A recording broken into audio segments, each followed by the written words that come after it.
Estamos de regreso ya y para esta segunda parte de nuestro aporte de informativo hemos invitado al señor abogado Vladimiro Álvarez, al doctor Farid Simon y al doctor Ramiro Rivera. A los tres les saludamos, muchas gracias por acompañarnos. El tema planteado es si las reformas constitucionales planteadas por este grupo y en este grupo ciudadano, digamos, una de las primeras cosas que uno ubica es la división de la Asamblea Nacional en dos cámaras. ¿Esto ayudará en algo? ¿Es posible que facilite el tratamiento de la legislatura? Y ahí tanto Vladimiro Álvarez como Ramiro Rivera tienen experiencia de legislación. Y en cambio Farid ha hecho un seguimiento a estas actividades, tanto de legislación como desde la cátedra, ¿no? Así es que, abogado Álvarez, bienvenido, buenos días, un gusto saludarle. Una primera apreciación sobre este planteamiento ciudadano que ya comienza digamos, a tener un camino en la Asamblea Nacional. Bienvenido, buenos días, Vladimiro.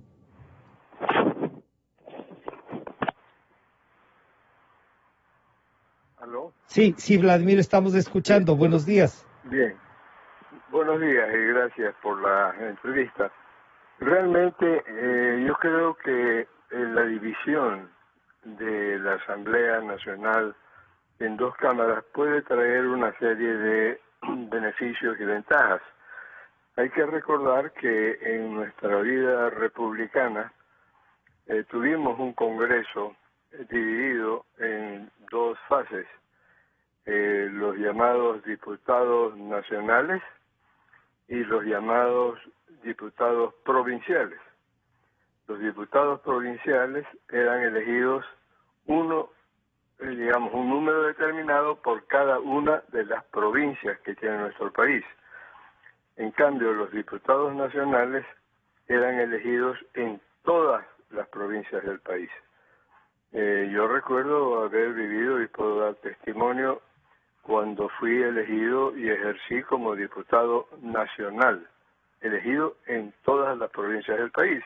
Los diputados nacionales duraban un periodo de 4 años y los diputados provinciales un periodo de 2 años. Pero en definitiva, en el ejercicio mismo de las funciones, se perdía la diferencia. Claro, porque el Congreso era uno solo y todos tenían la función en común. Entonces no hubo realmente la experiencia de dividir dos cámaras con facultades distintas como las hay en los parlamentos bicamerales. Al doctor Simon, bienvenido, buenos días. Bueno, esta que ha sido una vivencia, digamos, que nos comenta Vladimiro Álvarez, uno podría decir, en esta división de diputados nacionales y diputados provinciales o ahora asambleístas, claro, uno piensa y dice, bueno, pero los diputados o los asambleístas o los congresistas, como los querramos llamar, deben tener una visión nacional, no puede ser una visión local. Y para esto el dividir, y esa es la propuesta, dividir en dos cámaras, parecería que puede ser una respuesta para salvar esta representación. Así debemos entenderla. Bienvenido, buenos días, Farid. Buenos días, Francisco, buenos días a los colegas que están compartiendo el panel. Yo creo que mucho tiene que ver también con la frustración y la decepción que tiene del funcionamiento, el país que tiene el funcionamiento de la Asamblea Nacional, tanto en este último periodo como con los anteriores, especialmente en las épocas en que dependían totalmente de un partido político, pero en esta dispersión, esta falta de acción, la neutralización de la acción, de la fiscalización, la falta de visión hacia el futuro, pero especialmente me parece que está muy ligado a hacer dos cámaras y transformar la estructura de la Asamblea Nacional, está muy ligado, decía, a la idea de la desaparición del Consejo de Participación Ciudadana y pasarle esas atribuciones al Congreso o a la Asamblea. A la Asamblea, pero claro, en un país donde tenemos tan mala experiencia en la Asamblea Nacional, en esta estructura actual al menos, transferir esas funciones como está parecía que no era una medida inteligente, y me parece que eso es combinado. Entonces yo creo que esta mirada hay que darlo desde el desprestigio de la función legislativa en la estructura actual, un número que ha crecido, un número excesivo, y por otro lado, el tema de la modificación de sus funciones para asumir funciones que tenía antes, pero claro que la sociedad no tiene tanta confianza, así que me parece que por ahí se podía ver. Desde la perspectiva de la estructura del Estado, fundamentalmente sigue siendo la misma, ¿no es cierto? Un régimen presidencialista, donde habría esta bicameralidad, pero desde la perspectiva institucional no es una diferencia sustantiva, digamos así. Pero sí desde la estructura actual de la Constitución referida al Consejo de Participación Ciudadana. Así que hay que mirarlo como todo, ¿no? Entonces, claro, al observar esta propuesta, se podría calificar al doctor Ramiro Rivera. Ramiro, bienvenido, buenos días. Se podría calificar a la propuesta como una respuesta a lo inmediato, a la experiencia de estos últimos, que desde el 2008 que está vigente esta Constitución, que iba a durar 300 años y que no la respetaron ni siquiera los que la propusieron. Esta salida y esta respuesta, como ha dicho Farid, y Vladimiro nos recuerda cómo se actúa ya en un Congreso, no hay estas diferencias. 40 años de tener una unicameralidad. Si evaluamos, podríamos decir, a lo mejor, claro, no hay esta relación de tener el Senado. Ramiro, bienvenido, buenos días. Sí, muy buenos días. Bueno, en efecto, la permanencia o la existencia del Senado en el ordenamiento constitucional del Ecuador no es nueva. Digamos, pues, Francisco, que de 20 textos constitucionales, en 14 de ellos rigió la representación del Senado. Muy pocas veces por elección directa y en gran parte por elección indirecta o corporativa. Acuérdense ustedes, desde la Constitución de 1929, la del 38, 45 hasta el 67, la representación era funcional. Es decir, no era de elección directa, sino una representación corporativa que había sido pues una tendencia doctrinaria que de alguna manera vino de un factor del cristianismo, pero también tenía otra versión de naturaleza fascista y corporativa, en la que de alguna manera se inspira la creación de este famoso Consejo de Participación Ciudadana y Control Social. Ese es un punto. El otro punto es que generalmente los sistemas de Senado que operan, ya sea en las monarquías o en las repúblicas, devienen o provienen de un mandato distinto.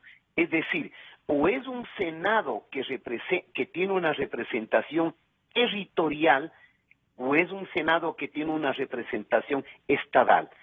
El primer ejemplo es España, que tiene 50 provincias o comunidades autonómicas, 4 por cada provincia, 200 senadores, y el otro ejemplo es de Estados Unidos de Norteamérica, 50 estados miembros de la Unión, 2 senadores por cada estado, igual a 100.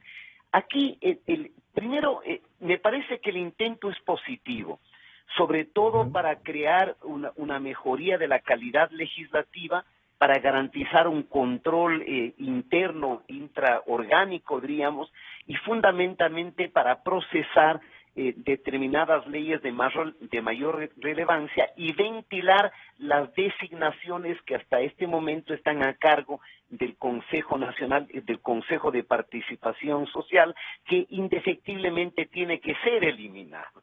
El último ejemplo de lo pernicioso de este Consejo es haber manipulado para que vaya un veedor con intereses vinculados a la distribución y asignación de frecuencias. Esa es una burla para el Ecuador. Eso tiene que desaparecer. Ese es un esperpento que nació de la filosofía autoritaria chavista y que la recogió Montecristi. De tal manera que el Senado como tal es un tema importante a discutirse. Yo solamente tendría una pequeña observación en la propuesta que se ha formulado. Es la de disminuir el periodo legislativo de los representantes provinciales. Eso a mi juicio es una locura porque va en contra de la estabilidad de los gobiernos y va a poner un ingrediente de inestabilidad. Le doy un ejemplo. Mañana el 21 es elegido un presidente, digamos que ya tengamos el Senado, y que logra el 40% de la representación. A la mitad del periodo termina el ejercicio de los representantes provinciales, ese gobierno está desgastado y del 40% vas a tener el 5%. Sí, ya pasó. De tal manera, exactamente, ya pasó eso. Les recuerdo, ya pasó con el gobierno de Sixto Durán Ballén. Sí. Ya pasó. No sé si fue también con el gobierno de León Febres Cordero. También. Ya pasó. Es decir, tuvimos un segundo periodo donde el gobierno tenía 8 o 10% de apoyo y simplemente era una carnicería con destitución de diputados y con un gobierno extremadamente débil. Es decir, la propuesta en general es positiva, merece ser examinada, pero cuidado con creer que la simple incorporación de la Cámara Senatorial va a otorgarle una mayor calidad a la representación. Eso no es así, porque es el mismo sistema electoral, Francisco, y en la misma estructura. Es la misma estructura, claro. Como son ha dicho, los mismos partidos, son los mismos electores. Como ha dicho Farid, es eso, no está cambiando la sustancia. Exactamente. Vladimiro, en este punto, un ministro de gobierno, y usted ha tenido experiencia en eso, Vladimiro, ¿cómo puede llevar adelante, incluso con esto de disminuir los tiempos a los provinciales? Y no sé si por estabilidad, porque incluso en el Ecuador hemos discutido lo de la reelección y unos han dicho hagan una diferencia entre la reelección del órgano legislativo y la reelección de los gobernantes. Pero también eso ha llevado a tener dueños de provincias, digamos, ahí caciques propios. ¿Cómo que la democracia puede priorizar estas cosas? ¿Cómo hacer para que el diálogo que debe llevar un ministro de gobierno se mantenga sin la necesidad de dar hospitales, por ejemplo? Para eso, Vladimiro. Bueno, yo creo que es muy importante en la reflexión que estamos compartiendo en este programa. Es muy importante recordar y recalcar el hecho de que en una democracia, para que ésta funcione a cabalidad, se requiere fundamentalmente la determinación de necesidades comunes que deban ser satisfechas. Es decir, la unión de programas a mediano y largo plazo entre todos quienes tienen atribuciones y facultades legislativas, ejecutivas y judiciales en las tres estructuras del Estado. Pero yo creo que el tratar de implementar un sistema de parlamento bicameral o de congreso bicameral en nuestro país complicaría la gobernabilidad y esa necesidad de que los ministros de gobierno justamente busquen y traten de lograr la unidad en cuanto a la preparación de programas de gobierno que busquen superar las necesidades básicas insatisfechas que tiene el país. Es decir, una estabilidad democrática. Y eso con un Congreso o Parlamento bicameral se complica en cuanto a las discusiones, en cuanto a las negociaciones, en cuanto a la necesidad de tener programas comunes. Pero esto no ayudaría sin necesidad de repartir hospitales. Sí. Sin necesidad de repartir hospitales, ni repartir obras públicas, ni repartir cargos entre los senadores y los diputados. Pero esto no sería, como dice Ramiro, una optimización para tamizar mejor las leyes, ya que se supone que los senadores serán distintos a los diputados, Vladimiro. Bueno, yo creo que esto depende de cómo se integre el Congreso o el Parlamento con miembros responsables que sepan lo que es legislar y cómo legislar, y no permitir que los diputados, la Cámara Baja como se llame comúnmente, presenten programas o proyectos de leyes que luego el Senado, los senadores con mayor experiencia, con mayor capacidad de poder rendir su testimonio, mejoren esos proyectos de ley.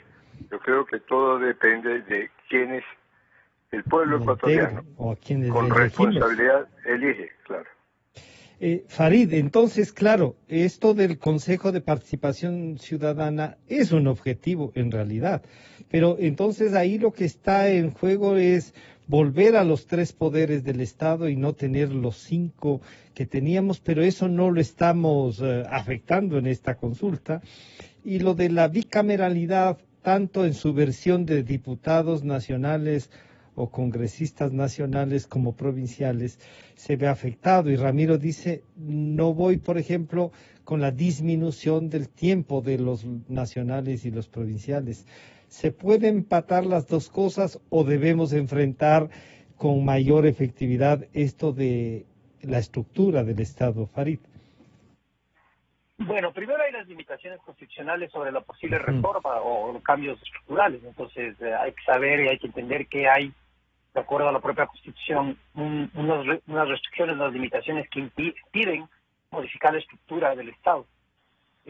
Por lo tanto, si uno querría hacer eso, tendría que trabajar en una asamblea constituyente, que me parece que no es el momento. Además está en la cabeza de muchas personas, pero el momento político, el momento social, el momento del país, no me parece que es para una nueva asamblea constituyente.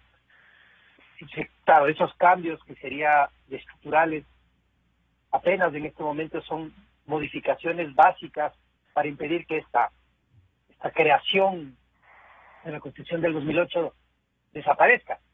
Como Ramiro Rivera acaba de decir, uno no puede entender las cosas que hace el Consejo de Participación. Nada más, mire,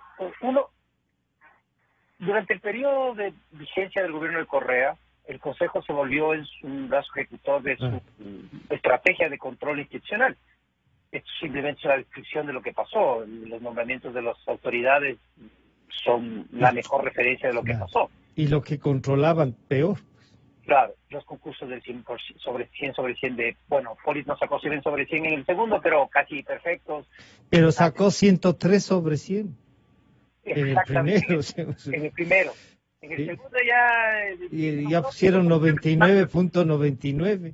Claro, no es tan perfecto como nos parece.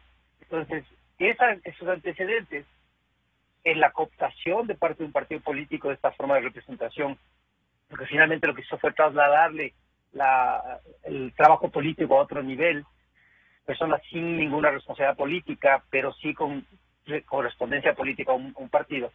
Lo que terminó demostrando es que esta era una institución que no tenía las funciones que uno esperaba, que terminaba debilitando básicamente al legislativo y las funciones de fiscalización, y que era un instrumento, finalmente, era un aparato para esta desesperación, o sea, este foco que se trató de enfrentar con el cambio a través de la consulta popular y pasándole a una elección directa, resultó peor. Porque como se advirtieron muchas personas advirtieron, había varios candidatos que seguían teniendo la misma visión de servir a un partido político. El 95%. Entonces, fíjense lo que pasó ahora. Después pasó lo del sacerdote Tuárez y compañía, gracias a las asesorías jurídicas que recibieron, terminaron fuera del puesto, pero igual, a pesar de ese segundo cambio, fíjense, un primer cambio en la consulta, un cambio de nombres a través de la elección directa, una separación de algunos de esos vocales para ser reemplazados por otros por un comportamiento inadecuado. Y a pesar de eso tenemos el resultado de los veedores de lo de frecuencias, o la falta de acción en el tema de control ciudadano y vigilancia social. O el carnet del propio presidente. O el carnet, que no tiene que ver con las personas, sino con la función que cumple y la cooptación que se hace de ese espacio. Entonces, es claro que tiene que desaparecer como las atribuciones actuales, pero la función no puede desaparecer porque requeriría un proceso distinto. Pero lo que hay que mirar es hacia adelante. Y de alguna manera yo creo que son respuestas, yo diría que tienen un grado de desesperación por el mal funcionamiento institucional en el Ecuador. Y lamentablemente, me parece que siempre hay que decir esto.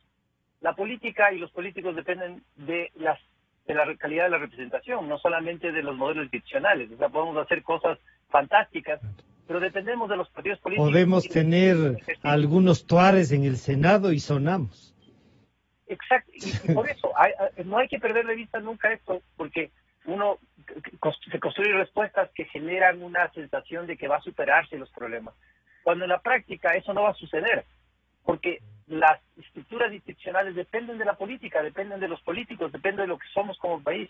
Entonces, tal vez lo que se puede hacer es quitar el poder a este espacio que es tan que es pernicioso, es una anomalía como el Consejo, pero esperar que la práctica política ecuatoriana mejore de la noche a la mañana no. Es generar una expectativa falsa que termina teniendo un resultado poco deseable después. Ramiro, entonces, claro, esto va por responder en un momento dado y en unas desesperaciones, pero también por buscar la estructura del Estado deseable. Y claro, Farid dice, no, esto no va a cambiar ni la actividad de los políticos ni la calidad de los políticos. Y yo siempre rescato que hay que buscar entonces políticos que quieran hacer política y que no nos digan yo no soy político, no. Venga, queremos que se hagan políticos y que respondan a las necesidades políticas de un país, Ramiro. Claro, así es, Francisco. El nivel enorme de descrédito de la política llega al extremo primero de que se socializa o se universaliza una prédica contra la política, porque la gente no hace diferencias, siempre en la descalificación se pone un solo costal a todos, uno no hace distinciones, y al extremo de que resulta ser el mejor negocio ser político diciendo que uno no es político, como que uno se esconde diciendo que no es político por un factor de vergüenza. ¿Y entonces qué hace ahí? Y eso tiene que ver, Francisco, primero con el descrédito de la institucionalidad, con el cansancio de la gente, con el asco que siente el ciudadano porque ve que desde la política y desde la representación emerge una podredumbre nauseabunda. Y eso tiene que ver, como lo ha dicho Farid Simon, con el país, con su estructura cultural, con la clase dirigente, con el nivel de política que tenemos. La idea por sí sola de hacer un Senado de mejor calidad no es mala, es buena. Pero este es un tema cíclico, porque, por ejemplo, en Europa en este momento el Senado viene siendo cuestionado. Y usted está hablando, Francisco, de sociedades monárquicas que tienen estados federales, sistemas autonómicos, de 27 países, quitándole ya Gran Bretaña, que salió con el Brexit. Son 14 naciones de la Unión Europea que tienen un sistema de una sola cámara, y en donde ahí se viene discutiendo si sirve o no. Acá diríamos que lo cíclico viene la moda del Senado, que hay que discutirla, que es importante, que es positiva precisamente para eliminar las funciones de ese esperpento que se llama Consejo de Participación Ciudadana, pero solo el hecho de crear una doble cámara no significa que vayamos a tener una mejor representación. Podríamos tener una representación mediocre duplicada, eso sí, porque van a haber listas de 30 senadores por partido, y el partido, ¿qué va a poner en la lista? Por experiencia, los partidos van a poner a las figuras locales o a los caudillos locales que tengan mayor arrastre en su provincia para acumular votación. No van a poner al mejor jurista, no van a poner a un constitucionalista, no van a poner a alguien especializado en derecho constitucional o político, van a poner al caudillo de la provincia, de tal manera que el Senado puede ser la representación de los caudillos provinciales duplicadas a más de la representación de la Cámara Baja, como ha dicho el doctor Vladimiro Álvarez Grava. Vladimiro, y aquí viene un tema adicional. el Ecuador ya no ha tenido 4 presidentes en esta ocasión, ahora hemos tenido 4 vicepresidentes y hay que elegir a uno y para eso hay una terna. Y claro, algunos dicen, oiga, ¿y este vicepresidente para qué nos sirve? ¿Y por qué no tratamos también eso de que el vicepresidente solo está para lo que le encargue el presidente? Y claro, uno recuerda cosas con las que decía Velasco, ¿no? El vicepresidente es un conspirador a sueldo permanente. ¿Cómo hacemos para que, y hay un criterio sobre esta terna? Algunos han dicho, y esa terna reduce mucho la mesa chica, y uno dice, bueno, esto es lo que hay. Abogado Álvarez. Bueno, en realidad en este caso de la designación que debe hacerse del nuevo vicepresidente del gobierno de Lenin, gran parte de los cuestionamientos se basan en el hecho de que ninguno de los 3 que son funcionarios públicos haya renunciado a su cargo, lo cual es un requisito para ser candidato a presidente o vicepresidente, no ser funcionario público. Si están todavía como funcionarios públicos, según las impugnaciones actuales, ninguno de los 3 podría ser. Podría ser. Pero esto es una cuestión totalmente, digamos, de técnica jurídica nada más, pero no de necesidades políticas.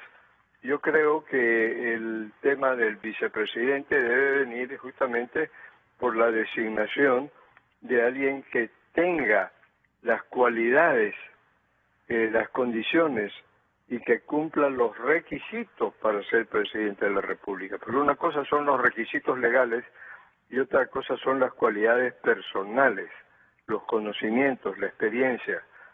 En un momento determinado, Dios no quiera, la posibilidad de asumir la presidencia de la República y hacerlo con todas las atribuciones y con todas las condiciones apropiadas para resolver los grandes problemas nacionales. Vladimiro, ahí había una posibilidad también. El vicepresidente antes, y me recordaba el tema, presidía el Congreso. Y entonces estaba ahí desde el Congreso, tener una función específica. Habrá que buscar eso y a lo mejor en esta propuesta del Senado ampliar en este sentido, Vladimiro. La Constitución, en su texto actual, establece que el vicepresidente de la República tendrá la atribución de sustituir al presidente en caso de falta o ausencia definitiva del mismo. Es una de sus atribuciones, la principal, estar a la expectativa. Pero además dice que tendrá las atribuciones que el presidente de la República le asigne como delegado. Yo creo que es más importante esta segunda parte, porque en caso contrario el vicepresidente es una figura que debe estar sentado allí simplemente esperando que algo le ocurra al presidente de la República, lo cual no es bueno. Claro. Farid, ¿cómo se podría vincular o no esto? Buscar un trabajo del vicepresidente, pero además ahí aprovecho para pedir un criterio sobre el tratamiento a esta terna y a esto que Vladimiro nos ha recordado. No puede ser funcionario público, pero a lo mejor dicen, no, ya estaban aquí las renuncias, pero había que enviar la terna. Farid. Bueno, la primera cuestión es que la Constitución vigente es clarísima, ¿no es cierto? La única función directa que tiene el vicepresidente es reemplazar al presidente de la República. El vicepresidente es una expectativa. Claro, es dependiente absoluto de que le dé alguna tarea al presidente de la República. El presidente de la República no le podría dar ninguno y tiene un costo importante y tiene una función limitada. Claro que desde la perspectiva democrática un buen vicepresidente sería alguien que ayude a la gestión del Ejecutivo. Eso es, me parece que sería la expectativa que uno tiene. Pero la experiencia que tuvimos en el periodo anterior, las dificultades con el primer vicepresidente, ya todos conocemos. La señora que reemplazó, posteriormente ahora estamos viendo lo del señor Otto. No puedo decir el apellido, por eso solo digo sobre el nombre. ¿Y eso que es de la zona de los Simón? No, pues yo soy de Bueno, es la parte alemana y del Mediterráneo, o sea. pero de otro lado. Ya, bueno. Mirando lo que ha pasado. Claro, el vicepresidente no tiene un papel, ya le digo, tan relevante desde la perspectiva del ejercicio de la administración como se estableció en la Constitución de 2008. El papel constitucional es reemplazar al presidente de la República y el papel que se le asigne a él o las funciones que se le asignen. Entonces ahí hay una discusión importante sobre la utilidad o no de esa figura, cuál sería la forma, si uno quiere hacer un cambio constitucional, cuál sería la forma para reemplazar al presidente, y que nos llevaría a otro debate completo. Sobre el nombramiento, sobre la terna, ahí hay que recordar que ya pasó, que la señora Vicuña fue elegida cuando tenía una función pública todavía. Y hay un debate al respecto que si los requisitos son exactamente iguales. Yo tengo la impresión de que sí, de que efectivamente las restricciones que existen para el nombramiento de vicepresidente... No es para elección, sino era un reemplazo. Es para el cargo, para ejercer el cargo, para tener ese cargo. Porque si no, seguiríamos la misma lógica. Yo siempre hago esa analogía, que me parece que es tan simple de entender, que es esto de prohibir entrar con puñales a una fiesta, pero la consecuencia de interpretar la norma como están diciendo, que no debería cumplir los requisitos establecidos ahí para ejercer el cargo, sino solamente si es para ser candidato, sería equivalente a decir, es prohibido ingresar con puñal, pero se puede tener un puñal adentro. Entonces la prohibición o las reglas son para todo el proceso. Si uno impide entrar con un puñal a una fiesta, no tener puñal ahí. En la fiesta. Ni entrar ni adentro, claro.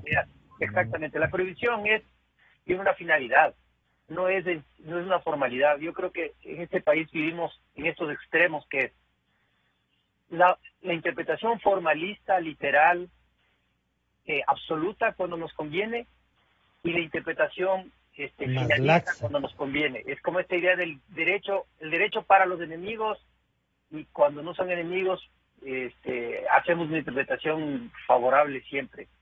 Entonces es esta cosa de la incertidumbre y la decisión política que condiciona las decisiones jurídicas. Entonces yo estoy de acuerdo en que se debería aplicar los mismos requisitos.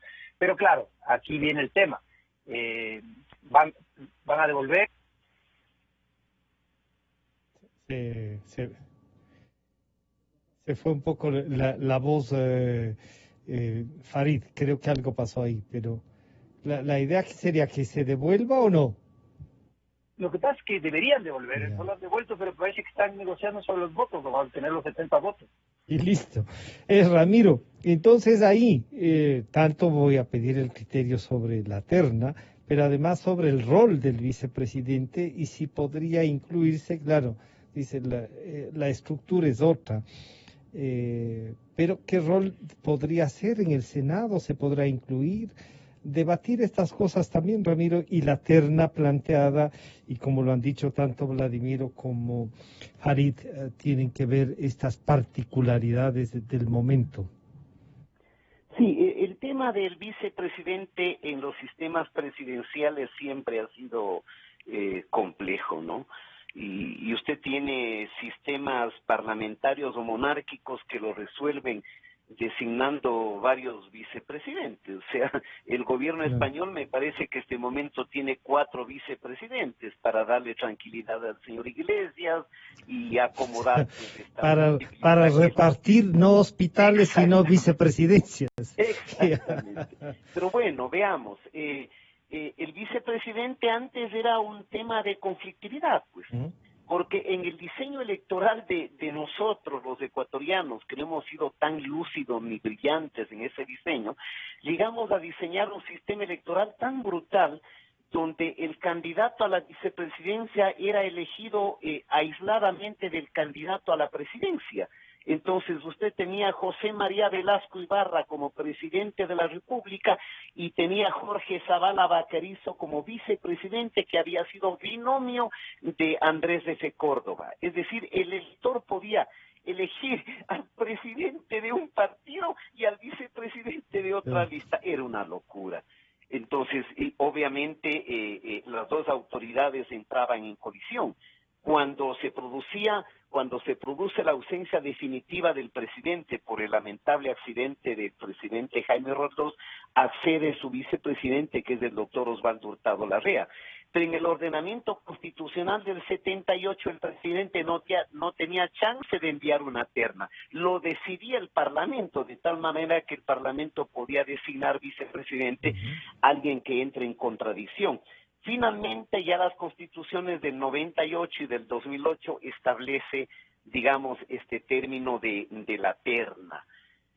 Y ahí me parece que el artículo 150 de la Constitución es absolutamente claro. Es decir, la Asamblea es imperativo, debe elegir el reemplazo de la terna que envía el presidente.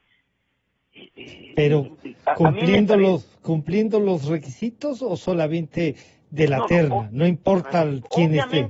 Obviamente que hay un requisito que no esté desempeñando una función pública, pero como lo ha dicho el doctor Farid Simos, y yo comparto ese criterio, me parece que hay que tener una perspectiva más sustantiva para interpretar el precepto constitucional. ¿Cuál es lo que subyace al requisito de que no sea funcionario? Para la elección popular, para la elección en comicios universales y directos de presidente y vicepresidente. En este caso, las tres personas que están en la terna son parte ya de la función ejecutiva, están desempeñando una función, como lo hizo la señora que anteriormente fue designada, la señora Vicuña, creo que es Alejandra Vicuña, y luego fue destituida. A mí no me parece que esa deba ser una norma sustantiva, porque eso tiene que ver con... Pero entonces tampoco hay la figura de devolver la terna. Francisco, eso tiene que ver con la filosofía de las incompatibilidades. Y aquí no hay una incompatibilidad porque los tres ya son funcionarios del Ejecutivo. Y si se designan, van a ser parte del Ejecutivo y de la segunda magistratura. Y a mí no me parece que la Constitución establezca el cambio de terna, porque eso no dice la Constitución. Y el artículo 150 es taxativo, dice que la Asamblea elegirá su reemplazo de una terna. Y dice, de no pronunciarse por omisión, se entenderá elegida la primera de la terna.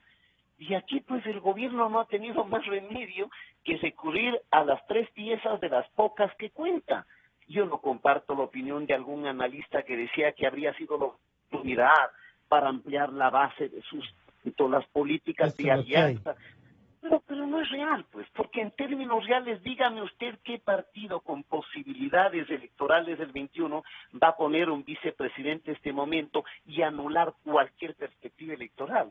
No es posible, solamente es posible con el distanciamiento. Mire el caso de Creo y del señor Lasso, hasta hace poco tiempo formaba parte del acuerdo gubernamental en la Asamblea y ahora toma distancias, porque siempre es más rentable tomar distancias en una etapa preelectoral, pues, porque los electores quieren ver a usted lo más lejos del gobierno que ya pude, y que además, huele mal, por el desgaste. Por el desgaste propio.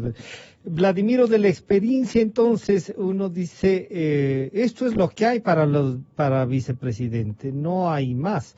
Y a lo mejor, como dice Ramiro, el 150, sin ver nada más, habría que elegir, y no hay la figura de devolución, no hay la figura de nada de esto. Pero si no califican... En definitiva, sobre el tema, yo concuerdo con Ramiro Rivera en el sentido de que la norma constitucional es muy clara y a la Asamblea no le queda otra alternativa que elegir entre los tres candidatos que constan en la terna enviada por el presidente Lenín Moreno. Lo importante en todo esto, como hemos venido señalando durante estas entrevistas en este programa de hoy, es verificar que quien sea elegido vicepresidente realmente tenga las condiciones, la experiencia, el conocimiento, la capacidad en un momento determinado para asumir funciones del presidente. Analizando sin ningún tipo de restricción a los tres candidatos, piensen ustedes y que piensen quienes tienen la amabilidad de escucharnos a través de esta prestigiosa radioemisora, que piensen cuál de los tres miembros de allí tendrían la capacidad, las atribuciones, las condiciones, los conocimientos, la experiencia para ejercer la presidencia de la República y resolver según eso. Farid, difícil pregunta la de Vladimiro, ¿no? Para reflexionar públicamente. Los tres que están en la terna han tenido ya funciones. Unos dicen el grupo de ruptura, un poco ruptura a los 25, ahora han pasado, no sé, si a 5, a 4, a 10.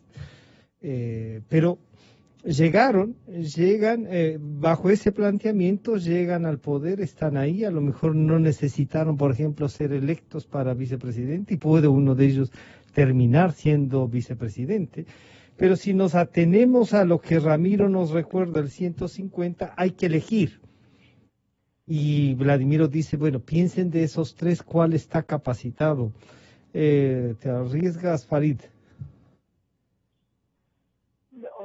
Me parece que, primero, es muy interesante el artículo que escribió el otro día Santiago Basabe sobre el rol que cumple Ruptura actualmente, desplazando el espacio político a Alarcón, con esta habilidad de realizar alianzas que sin tener una representación relevante termina en puestos importantes de la política, que es parte de lo que este país ha sido, no es nada nuevo.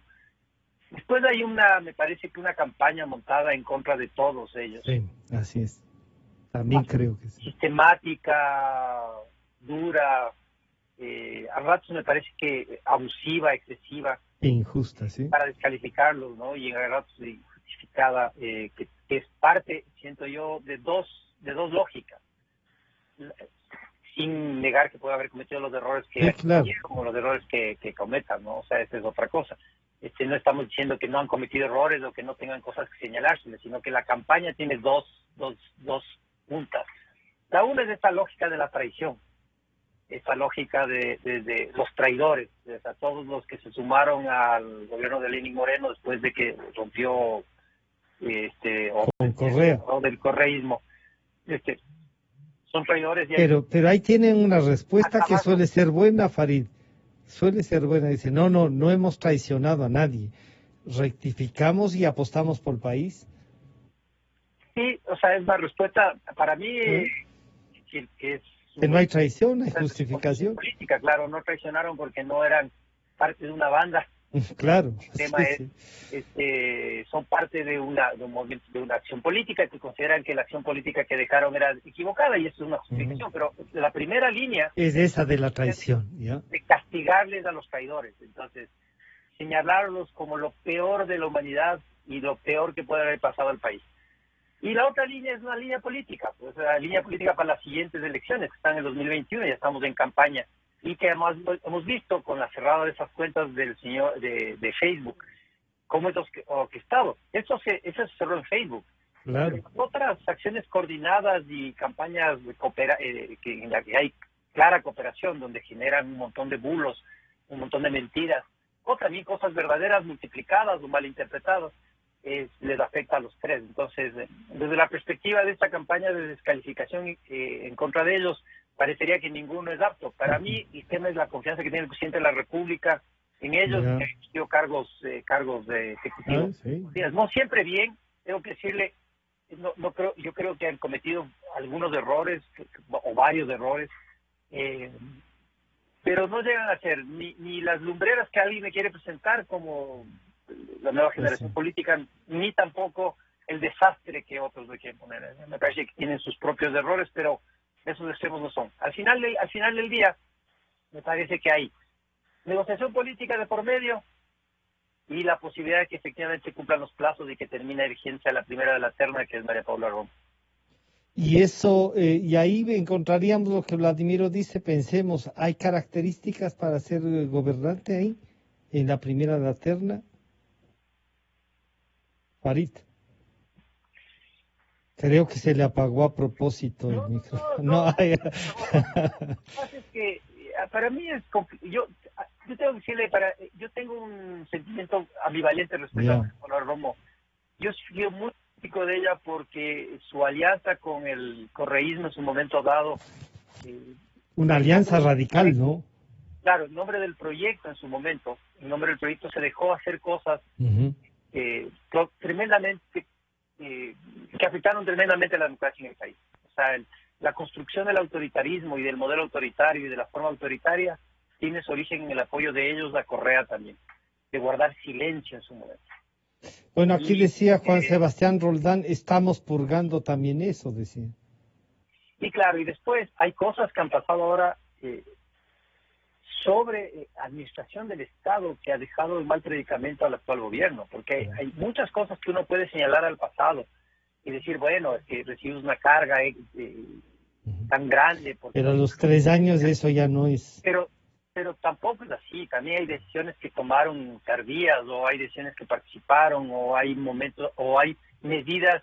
Lo de octubre, nadie va a estar de acuerdo con la violencia o con el tema del vandalismo en octubre, pero la manera en que se tomaron las medidas avisoraba que algo iba a pasar. O sea, era un tema de decisión también de su estrategia política.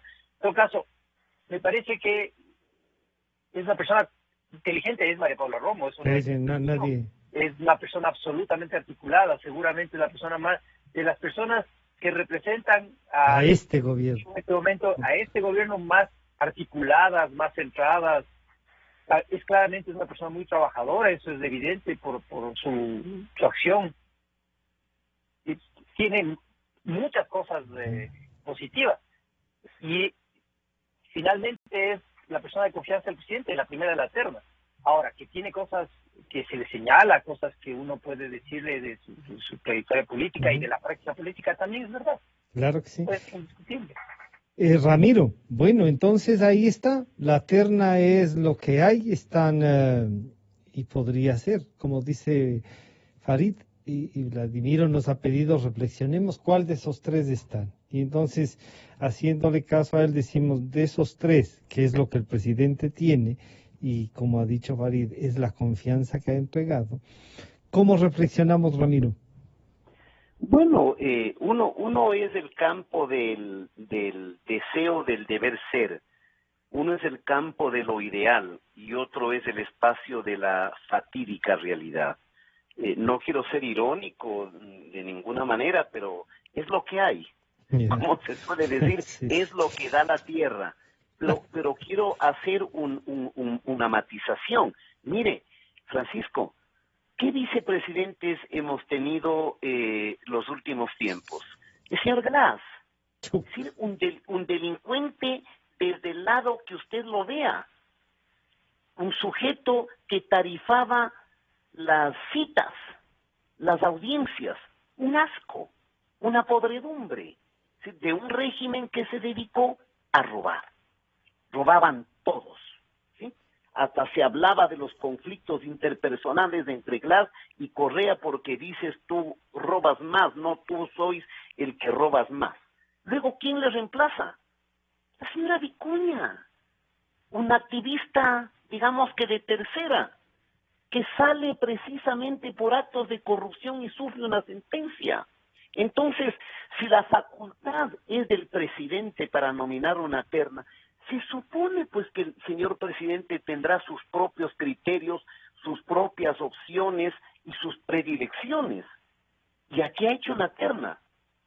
Y cuando pone primero en la terna se entendería que la preferencia del jefe de Estado va por María Paula Romo, que obviamente puede ser criticada porque nacieron disque con una ruptura con el orden tradicional, se sumaron a un proyecto autoritario. En Montecristi ella misma y el señor Ray diseñaron la Constitución a medida de lo que exigía el caudillo y sus apetencias de poder, pero no se puede desconocer de manera objetiva que María Paula Romo en el desempeño del Ministerio de Gobierno ha tenido una actuación inteligente. Se la ve una mujer formada, equilibrada, mesurada, ponderada, Entonces, respecto a lo que hay, pues no, uno no puede desvalorizar. Obviamente que hay campañas de descrédito, de las cuales una de ellas sale precisamente del correísmo, ¿no es cierto? O sea, todo aquel que rompió con el caudillo Samba Canón es lo peor de lo peor, es traidores y se merecen las llamas del infierno. Allí también hay cierto mérito de estos jóvenes que cuando Correa el 2011 quiere instrumentar el recurso del plebiscito para meter las manos en la justicia, crear una justicia de bolsillo, la actitud de estos jóvenes fue pues digna, y la actitud de María Paula Romo fue una actitud democrática que debe reconocerse. Al fin y al cabo, el derecho de hacer la terna corresponde al presidente de la República, y punto. Y esa es la terna que era estructurado, y sobre la misma el Parlamento tendrá que ¿cumpliendo resolver. los requisitos o no? Por supuesto, pero reitero, Francisco, que si hay una discrepancia respecto a que ejercen una función, tiene que ver eso con un principio de incompatibilidad para ejercer una representación.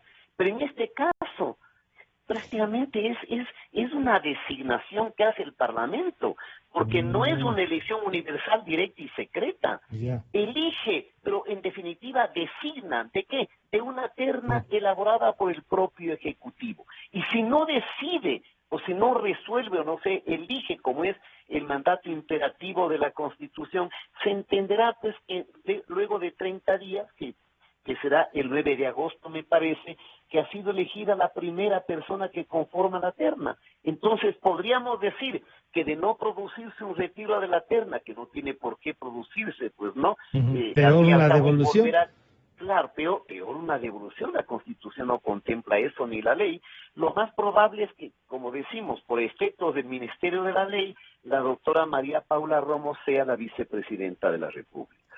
Vladimiro, estas son las reflexiones y en esta última ronda entonces diríamos, Ramiro ha dicho, a lo que hay es que elegir de esa terna. Han reconocido los tres que una terna es en virtud de confianza, de reconocimiento, y al parecer en esto es el presidente quien debía primero haber chequeado todos los requisitos y no es la Asamblea. Un último mensaje, Vladimiro. Gracias. Sí, las condiciones que reúnen los tres miembros de la terna, según el presidente, pues serían apropiadas para el ejercicio de la función presidencial. Yo coincido con quienes comparten este diálogo en el hecho de que María Paula Romo, en el ejercicio de su función como ministra de Gobierno, ha actuado bien.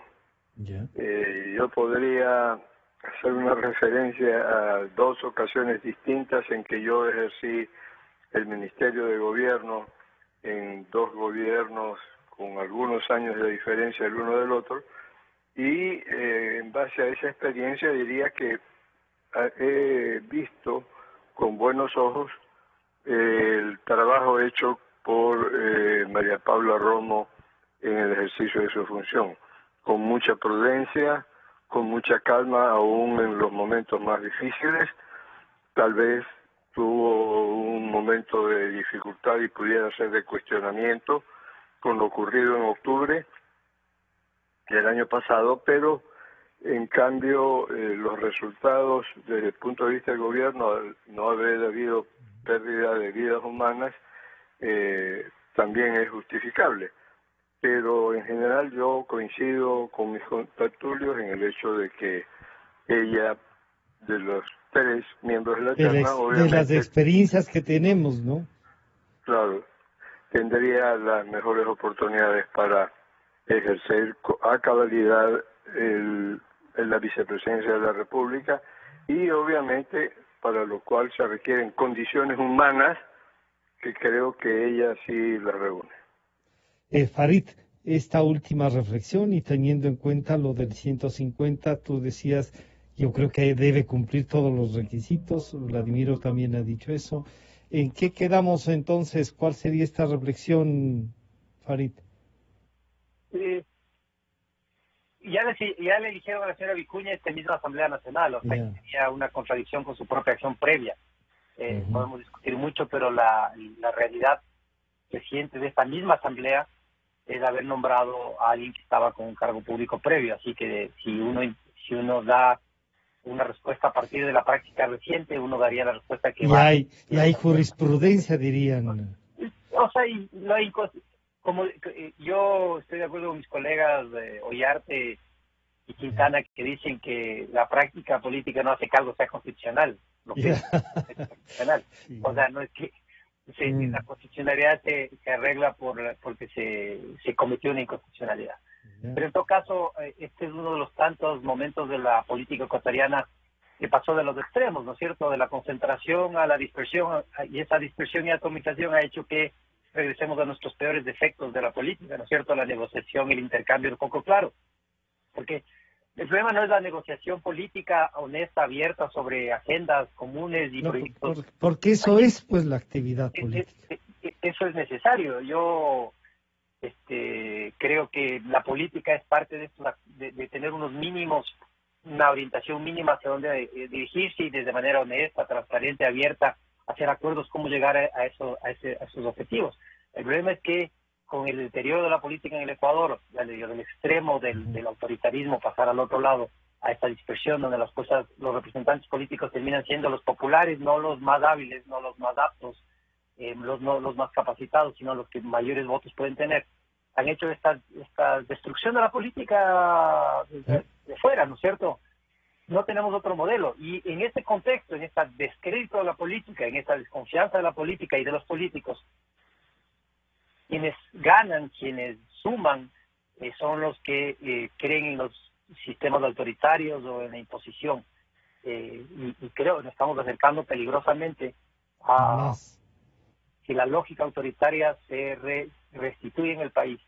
Y mientras más complejidades tengamos, todas las complejidades que se sumen, va a alimentar hacia el futuro a estas versiones autoritarias de El Salvador. Porque aquí el otro lado de la historia es creer que existen salvadores, mesías que vienen a rescatarnos, cuando lo que oculta en realidad eso es un sentimiento poco democrático y muy peligroso. Así que lo que hay que esperar es que el nombramiento, sea cual sea alguien sensato que acompañe a esta última fase del gobierno de Lenín Moreno, con todas las dificultades que tiene, con todos los problemas que se tiene, pero que nos permita arribar a unas elecciones democráticas, ¿no?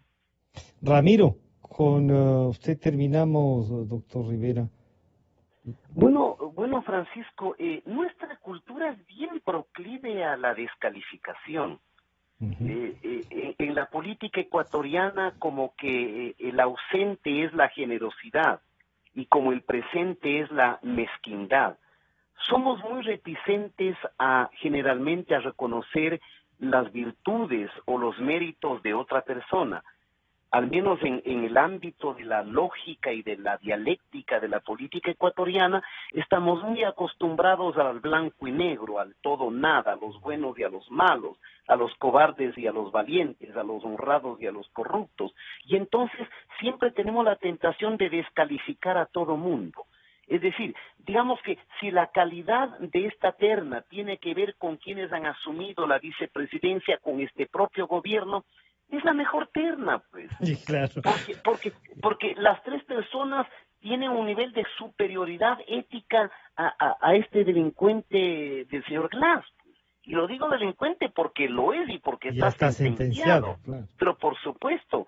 Y tiene mejor condición moral que esta muchachita, pues que vivía de los diezmos, ¿me entiende? De un caso de corrupción que produce náusea, que es nauseabundo. Entonces, sí le falta a la política ecuatoriana un poco de generosidad. Usted hacía, referencia también en un artículo en el diario El Universo a eso y a la retirada del abogado Nebot a propósito de esto, ¿no? Pero por supuesto, o sea, siempre tenemos que ver crítica en donde sea, pero siempre tenemos que encontrar cualquier pretexto para descalificar a alguien. Usted tiene un señor ahí, el señor Nebot, que estaba primero en todas las preferencias electorales, que en 2 o 3 escenarios de sondeos que los había leído y examinado yo, era el único que podía derrocar en una segunda eventual e hipotética vuelta con el correísmo. Tiene un acto de decir, me retiro, y lo primero sale, entonces sí, es que es un líder cantonal, es que lo que quiere es manipular al pueblo, la consulta. Simplificamos mucho las cosas. Y ya, dejemos al menos que en la política práctica la madurez y el advenimiento de la racionalidad llegará algún día. Pero al menos en el ámbito del análisis, en el ámbito de la interpretación, tenemos que un poco mejorar la calidad del mismo, ¿no? O sea, por eso honrado en haber participado yo en este diálogo que usted ha promovido, pues recordemos, reconociendo en el otro. No olvidemos que estamos saliendo de 10 años de un régimen autoritario. No todo está perdido, porque veo también un cargamontón contra el pobre presidente de la República. Pues es lo peor del mundo, se merece todo lo malo. Oiga, hay que luchar también contra el olvido, porque el señor Moreno quería seguir acolitando al señor Correa, nos llevaba pues al mismísimo infierno. Los vagones iban hacia Venezuela. Ya no sería presidente y el presidente sería Glass. Exactamente, exactamente. Entonces tenemos que valorar todo lo que ha sido posible en una etapa de transición. La lógica que decía Farid de los traidores y la lógica que nos ha dicho como ejemplo Vladimir Álvarez, ¿no? Bueno, queda pendiente entonces, y a los tres les comprometo para tratar las reformas planteadas. En cambio, esta propuesta de consulta por el abogado Nebot, que algunos dicen es una especie de boya, por lo que no acepta la candidatura, y otros dicen no, sí son cosas que se tienen que debatir. Pero sobre la política, y debo reconocer que es uno de los temas que creo que hay que intentar darle una forma distinta y de tratarla distintamente. Han estado con nosotros el abogado Vladimiro Álvarez Grau, el señor doctor Ramiro Rivera y el señor doctor Farid Simon. Muchísimas gracias a los tres. Nos estaremos encontrando entonces. Y a ustedes muchas gracias por seguirnos y escucharnos. Hasta mañana, como dice Gonzalo, siempre buscando la verdad. Estamos aquí para acompañarte. Sí, para no dejarte solo en medio de esta incertidumbre, de tanto miedo.